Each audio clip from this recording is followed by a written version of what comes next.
अस्सलाम वालेकुम, good morning. तो कैसे हैं आप सब? आई होप आप सब ठीक होंगे। अल्हम्दुलिल्लाह मैं भी बिल्कुल ठीक हूँ। तो जी आज मैं फिर से हाज़िर हो गई हूँ एक नए मज़ेदार से व्लॉग के साथ। और आज भी मैं आपके साथ बड़े मज़े मज़े की बातें करूँगी और अपनी फैमिली पिकनिक आप लोगों के साथ शेयर करूँगी। तो चलिए जी व्लॉग को स्टार्ट करते हैं।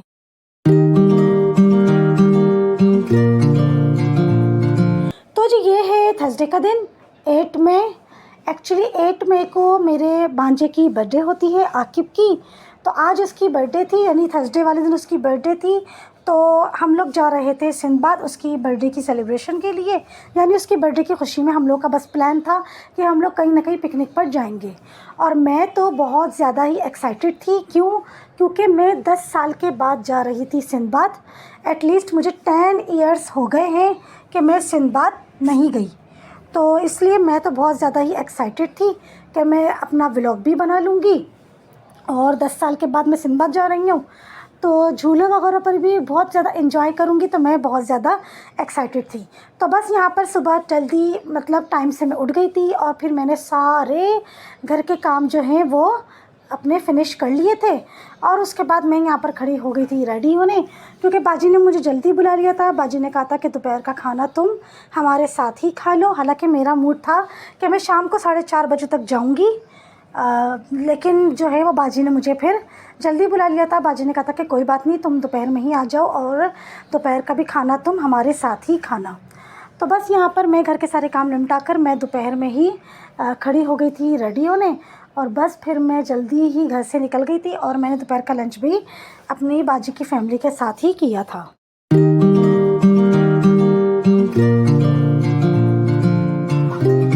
और सिंदबाद जो मैं गई थी, तो इस दिन मैंने जो हैंडबैग यूज़ किया था अपना, वो मेरा न्यू हैंडबैग था। अभी मैं आपको इसी क्लिप में दिखाऊंगी। लेकिन मेरे उस हैंडबैग को लग गई नज़र, क्योंकि वो हैंडबैग मुझे ख़ुद को भी बेइंतहा पसंद था। ये देखें आप लोग, इसको नज़र लग गई कि सिंदबाद में किसी ने मेरे बैग के ऊपर कॉटन कैंडी रख दी और कॉटन कैंडी सारी मेल्ट होकर मेरे बैग के ऊपर चिपक गई और इस तरीके से मेरे बैग को लग गई नज़र। बहुत मुश्किल से, बहुत संभाल के मैंने अपने बैग को वॉश किया और उसके ऊपर से जितनी भी कॉटन कैंडी इस पर लगी थी, बड़ी सफाई के साथ मैंने कॉटन कैंडी जो है वॉश करके और फिर टिश्यू पेपर से बहुत अच्छी तरीके से मैंने इसको साफ़ करी। और यहाँ बाजी के घर जब मैं पहुँची, तो बाजी के घर के बिल्कुल सामने ये बैठी हुई थी काऊ। तो मैंने सोचा इसकी भी वीडियो बना। और जी फाइनली हम लोग शाम में सिंदबाद पहुँच गए थे। और मैं तो इतने साल के बाद सिंदबाद गई हूँ कि मैं तो सिंदबाद का रास्ता तक भूल गई थी। मुझे तो रास्ता भी नहीं है अब याद के मतलब सिंदबाद का कौन सा रूट है। तो इतने साल के बाद गई तो मुझे तो मतलब बहुत ज़्यादा न्यू फील हो रहा था। और यहाँ पर जब हम लोग पहुँचे तो बहुत ही अच्छा और बहुत ही पीसफुल लग रहा था, बहुत ही मज़ा आ रहा था। और इन्जॉय तो हम लोगों ने इतना किया है माशाल्लाह अल्हम्दुलिल्लाह। अल्लाह नज़र बद से बचाए कि जिसकी कोई इंतहा नहीं। और अचानक से फिर हमारी जो सेकंड नंबर वाली सिस्टर हैं आपी और उनकी बेटी, उनका भी प्रोग्राम बन गया था कि वो लोग भी आ रहे हैं। इस तरह से हमने फिर अपने भांजे को दिया था सरप्राइज़, क्योंकि माशाल्लाह से वो अपनी खालाओं से बेइंतहा खुश होता है।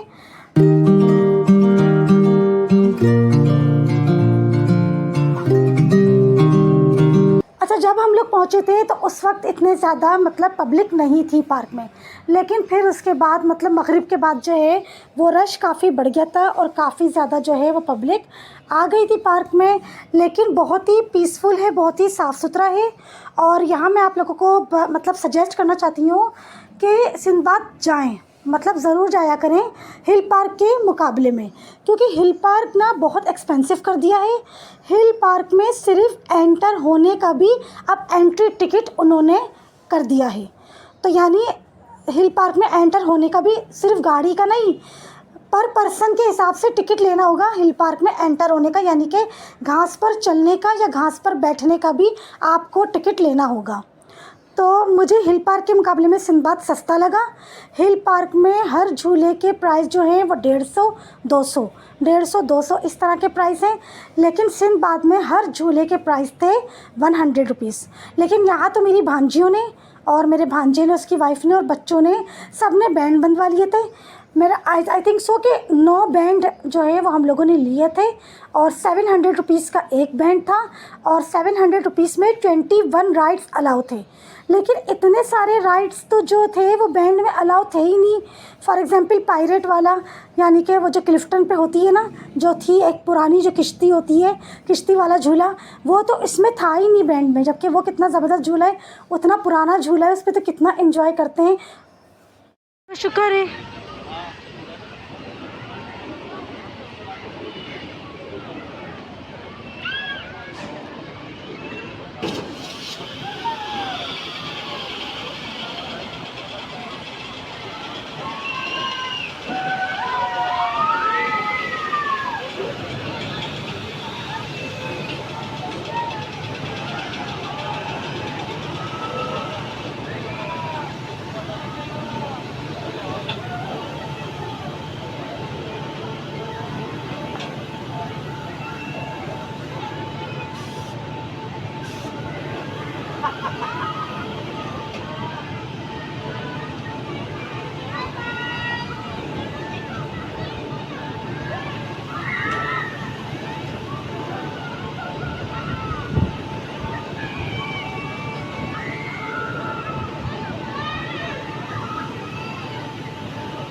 अच्छा, पहले मैंने अपना व्लॉग बनाया क्योंकि जाहिर सी बात है मैं 10 साल के बाद सिंदबाद गई थी और इस अपॉर्चुनिटी को मैं मिस नहीं करना चाहती थी कि मैं यहाँ का व्लॉग ना बनाऊँ। तो इसलिए पहले मैंने व्लॉग बनाया और फिर मगरिब के बाद जब हम लोगों ने फूड कोर्ट में बैठकर chaat, golgappe, French fries, potato twister, cold drink, ice cream, ये सब कुछ हम लोगों ने खाया पिया, तो फिर उसके बाद मैं भी इन लोगों के साथ झूलों पर बैठने चली गई थी। अच्छा, मैंने बैंड नहीं बनवाया था क्योंकि माशाल्लाह से 9 बैंड मेरी फैमिली में से बनवाए थे बच्चों ने और सब मेरी भांजे भांजियों ने, तो 6300 के बने थे हम लोगों के 9 बैंड इन बच्चों के। तो इसलिए मैंने कहा था मैं बैंड नहीं बनवा रही, मैं जो है वो जिस जिस झूले पर मुझे बैठना होगा मैं टिकट लेकर बैठ जाऊंगी। लेकिन जिन जिन झूलों पर मैं बैठी हूँ ना, मैं कहती हूँ कि जो अपने मतलब जो लोग बर्दाश्त कर सकते हैं, जो इन झूलों पर बैठ सकते हैं, इतने ख़तरनाक झूलों पर, मैं आपको बाकायदा उन झूलों के ना भी नाम बताती हूँ, ज़रूर बैठिएगा। इतना मज़ा आया है, इतना मज़ा आया है माशाल्लाह अल्हम्दुलिल्लाह कि मैं अब रोज़ाना जो है ना वो याद कर रही हूँ इस पिकनिक को माशाल्लाह। और ये आखिरकार को मैं झूले पर बैठ गई। पापा का बैंड ना बनवाया लेकिन झूले पर बैठ गई।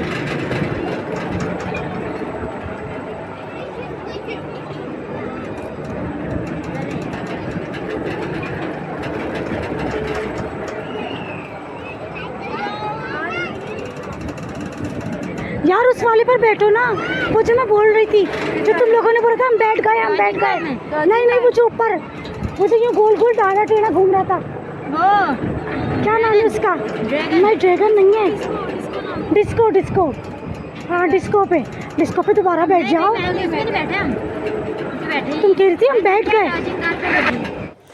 ब्रेक डांस, डिस्को, तगाड़ा, इन 3 झूलों पे ज़रूर बैठिएगा। वो लोग जिनके दिल मजबूत हैं, जो इतने ख़तरनाक झूलों पर बैठ सकते हैं, उनको मैं सजेस्ट करूँगी कि वो इन 3 झूलों पर ज़रूर बैठिएगा।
रहे हैं, बस ऐसे ही भी बना रहे हैं। ठीक है, अंदर रख रहे मत खींचना। हैं। जी जी जी जी जी जी।